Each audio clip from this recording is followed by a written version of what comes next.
We have a general principle in Judaism that silence is like assent. That if you see something going on and you don't vocally disagree, then we assume that you're okay with it, that you agree with whatever is being said. If somebody asks you a question and you don't say no, then we assume that you agree with what they're saying. Or if somebody's doing something, you don't say anything to contradict them, then we assume you agree with what they're doing. But on Daf 148 of Shabbat, we have this instance when there are people who are doing something that is not exactly what they're supposed to be doing, yet the rabbis are choosing not to rebuke them.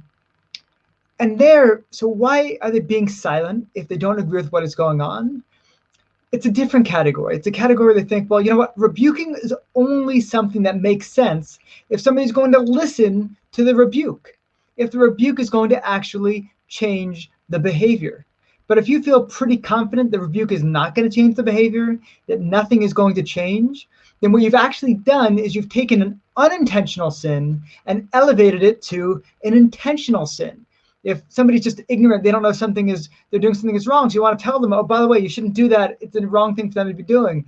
But if you know they're going to continue doing the behavior anyway, then every time they do it from that point on, they no longer have the excuse, well, I didn't know. And it's actually a much worse thing. You do something unintentionally, okay, not the biggest deal. You didn't know what you're doing.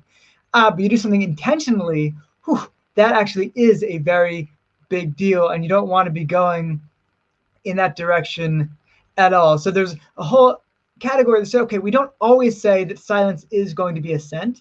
That silence is something that we'll sometimes do when we see someone engaging in behavior that we feel like any rebuke is not going to be listened to, and we're only going to take an unintentional action and elevate it to an intentional action once we've taught somebody the law, but we're not actually going to get rid of the behavior.